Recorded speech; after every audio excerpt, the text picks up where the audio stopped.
ভিডিওটি ভালো লাগলে আমাদের চ্যানেলটিকে সাবস্ক্রাইব করে আমাদের পাশে থাকা বেল আইকনটি প্রেস। আপনারা জানেন 2024-এ ডায়মন্ড হাওড়ায় যে অভিষেক মুখার্জির বিরুদ্ধে নওশাদ সিদ্দিকী দাঁড়িয়েছে, সেই বিষয়ে আপনি কি বলবেন? নওশাদ ভাইজান জিতবে। জিতবে 100 কতটা আশাবাদী? আশাবাদী মানে 100 আশাবাদী। নওশাদ ভাইজান জিতছে, একদম গ্যারান্টি। একদম গ্যারান্টি।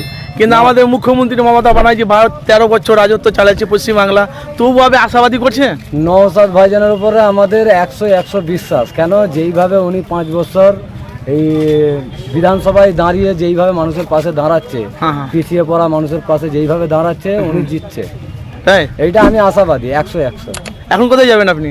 আমি এখন নওশাদ ভাইজানের ওখানেই যাব, একটু দেখা করতে যাব, দোয়া নিতে যাব ভাইজানের কাছ থেকে। এতটা ভালোবাসো যে আমরা ওইভাবেই ভালোবাসি, আর ভালোবাসাটা মেন। ওনারা আমাদের সর্বসময় গরিব অসহায় মানুষের পাশে দাঁড়ায়, সর্বসময় মানুষকে যেইভাবে সহযোগিতা করে, এর জন্য ভালোবাসাটা।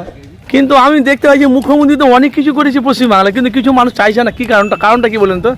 কারণ আমরা অত রাজনীতির বিষয়ে তো যাই না, রাজনীতির বিষয়ে অত জানি না। আমরা একটাই জানি, আমাদের পীরের আওলাদ, আমাদের নওশাদ ভাইজান, আব্বাস ভাইজান, এবারে নওশাদ ভাইজান রাজনীতির মধ্যে এসছে। আমরা এতটুকু জানি রাজক্ষমতা দরকার, সেই রাজক্ষমতা পেলে মানুষের পাশে বেশি বেশি দাঁড়াতে পারবে। তার জন্য আমরা নওশাদ ভাইজানকে সাপোর্ট করছি, আগামীতেও করে যাবো। আপনার বাড়ি কোথায়? আমার বাড়ি বরগাছিয়া। এ বরগাছিয়া? হ্যাঁ, এই বরগাছিয়া। আর আপনার নাম কি?